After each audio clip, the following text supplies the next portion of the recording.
সংবাদ সবাইকে স্বাগত জানাচ্ছি। আমি ফিরোজ তোহা। শুরুতেই সংবাদ শিরোনাম। প্রথমেই জানিয়ে দেব, এবার ধরা খেল ভারত পলাতক শেখ হাসিনার পেশ সচিব দালাল সাংবাদিক নাইমুল ইসলাম খান। এবং সর্বশেষ জানাবো, আগামী মার্চ মাস থেকে জুলাই শহীদদের পরিবার ও জুলাই যোদ্ধার ভাতা পাওয়া শুরু করবেন বলে জানিয়েছেন অন্তর্বর্তী সরকারের প্রধান উপদেষ্টার পেশ সচিব শফিকুল আলম। এতক্ষণ শুনছিলেন সংবাদ শিরোনাম, এখন জানিয়ে দেব বিস্তারিত।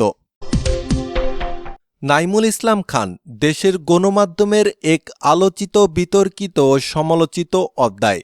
তার শিষ্যরা তাকে সাংবাদিকতার পীর মানলেও কম বেতনে সাংবাদিকদেরকে চাকরির ধান্দাবাজিতে উৎসাহিত করা, তেলবাজি সহ নানান বিতর্কিত কর্মকাণ্ডে আলোচিত সমালোচিত একজন। তিনি সংঘোষিত রাজাকার, এমনকি নিজেই নিজেকে ইমেরিটাস সম্পাদক হিসেবে পরিচয় করিয়ে দিয়েছেন।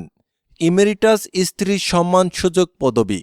গণভবনের পরিচিত মুখ নাইমুল ইসলাম খান গত 15 বছরে যতটা না সাংবাদিক সুলভ আচরণ করেছেন, তার চেয়ে অনেক বেশি আওয়ামী লীগের দালালি করেছেন। গণভবনের পরিচিত মুখ নাইমুল ইসলাম খান গত 15 বছরে যতটা না সাংবাদিক সুলভ আচরণ করেছেন, তার চেয়ে অনেক বেশি আওয়ামী লীগের দালালি করেছেন। বিনিময়ে তাদের পত্রিকার মালিক হয়েছেন। কোনো পত্রিকা না ছাপিয়ে মাসের পর মাস সরকারি বিজ্ঞাপন নিয়ে গেছেন। রীতিমতো ধান্দাবাজির দোকান খুলে বসা নাইমুল ইসলাম খান ভারতের পলাতক হাসিনা সরকারের শেষ দিকে গত 7 জুন হাসিনার প্রেস সেক্রেটারি হিসেবে নিয়োগ পান। হাসিনার মিডিয়া সামলানোর দায়িত্ব পেয়ে গণমাধ্যমগুলোকে বিভিন্ন ইস্যুতে সরকারের গিজিচাপ দিতে থাকেন। নাইমুল ইসলাম খান একজন মদখোর ব্যক্তি।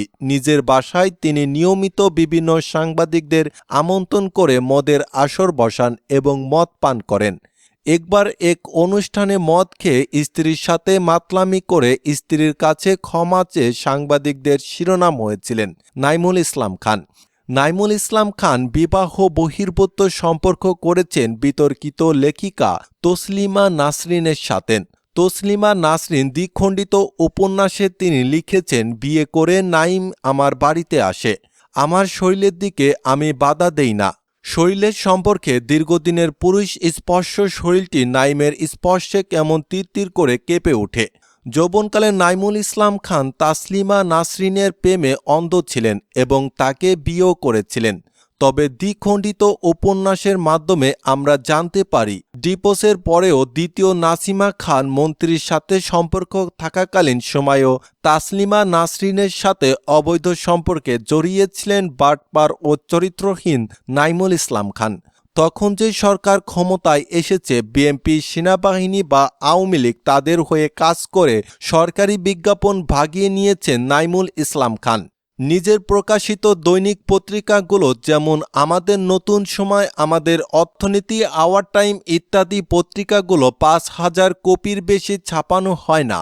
অথচ এসব অজনপ্রিয় পত্রিকাগুলো দিয়েই সরকারের গুরুত্বপূর্ণ মন্ত্রণালয় থেকে বিজ্ঞাপন ভাগিয়ে নেন সরকারের নির্লজ্জ দালাল নাইমুল ইসলাম খান। তিনি তার সম্পাদকীয়তা পত্রিকাতে সাংবাদিকদের নামমাত্র মূল্যে বা বিনা বেতনে নিয়োগ দেন। এইসব সাংবাদিকদের জীবন ধারণের জন্য কিভাবে মানুষকে ব্ল্যাকমেইল করতে হবে, কিভাবে বিজ্ঞাপন আদায় করতে হবে, সেসব কৌশল নিজেই শিখিয়ে দেন আপাতক মস্তক বাটপার হিসেবে পরিচিত নাইমুল ইসলাম খান। হাসিনার ফ্যাসিস আমলে নির্লজ্জিত দালাল হিসেবে পরিচিত নাইমুল ইসলাম খান তার সম্পাদকীয়তা পত্রিকাতে সুযোগ পেলেই BNP chairperson Begum Khaleda Xiao ভারপ্রাপ্ত চেয়ারম্যান তারেক রহমানকে জড়িয়ে বানোয়াট খবর ছাপেন।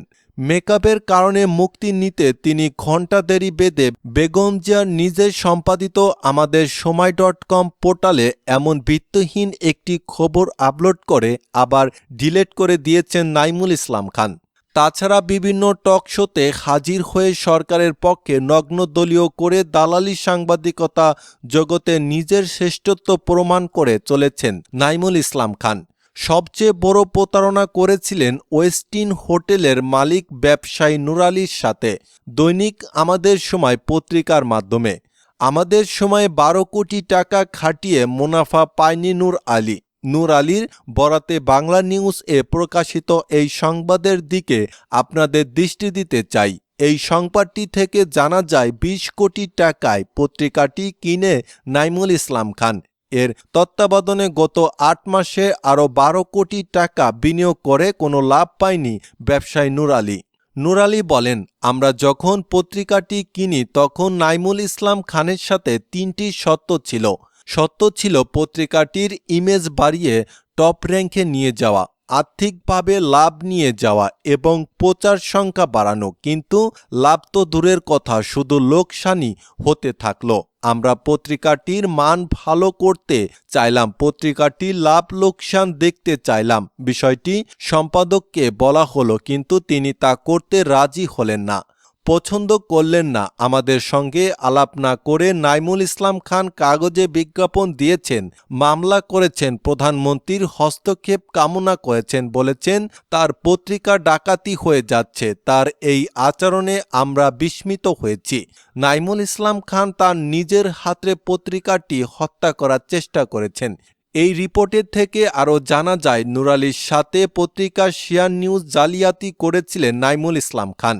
পত্রিকাটির সাথে ৮২,০০০ শেয়ারের কথা বললেও হিসাব করে দেখা গেছে শেয়ার ৮০,০০০। এ প্রসঙ্গে নূর আলী বলেন, নাইমুল ইসলাম খান পত্রিকাটি আমাদের কাছে বিক্রির আগে বিভিন্ন জনকে শেয়ার দেওয়ার কথা বলে টাকা নিয়েছেন, কিন্তু কাউকেই তিনি শেয়ার দেননি। কয়দিন আগে এক ব্যবসায়ী তার বিরুদ্ধে মামলা করেছেন, শেয়ার দেওয়ার কথা বলে তার কাছ থেকে টাকা নিয়েছেন, কিন্তু শেয়ার না দিয়েই ওই ব্যবসায়ী মামলা করেছেন। নাইমুল ইসলাম খান হয়তো আমাদের টাকাও মেরে দিতে চেয়েছিলেন। ব্যবসায়ী নূর আলীর বরাতে নাইমুল ইসলাম খানের বিরুদ্ধে যে অভিযোগগুলো আমরা তুলে ধরলাম এখানে শেষ নয়। আমাদের সময় পত্রিকাটি নূর আলীর কাছে বিক্রি করলেও তিনি পত্রিকার অনলাইন ভার্সন তার কাছে বিক্রি করেননি বলে উদ্ভট এক দাবি করে বসেন। দৈনিক পত্রিকাটি বিক্রির পর সেটির অনলাইন ভার্সন তিনি বিক্রি করেননি বলে এক আজব দাবি করে অনলাইন সংস্কার নিজের আয়ত্তে করে রাখেন নাইমুল ইসলাম খান। নাইমুল ইসলাম খান ও তার পরিবারের সদস্যদের ১২৩টি ব্যাংক হিসাবের সন্ধান পেয়েছে বাংলাদেশ ফাইন্যান্সিয়াল ইন্টেলিজেন্স ইউনিট। এসব ব্যাংক হিসাবে ৩৮৬ কোটি টাকা সন্দেহজনক লেনদেন হয়েছে। তিনি বিদেশে অর্থ পাচার করেছেন বলে সন্দেহ করেছেন দুদকের কর্মকর্তারা। প্রাথমিক তথ্য যাচাইয়ের পর তার বিরুদ্ধে অনুসন্ধানের সিদ্ধান্ত নিয়েছে সংস্থাটির। দুদকে আসা আর্থিক গোয়েন্দা প্রতিবেদনে উল্লেখ রয়েছে, নাইমুল ইসলাম খান ও তার স্ত্রী সন্তানদের ১৬৩টি ব্যাংক হিসাবে ৩৮৬ কোটি টাকা জমা করেছেন। এর মধ্যে ৩৭৯ কোটি ২ লাখ টাকা উত্তোলন করে নিয়েছেন। বর্তমানে হিসাবগুলো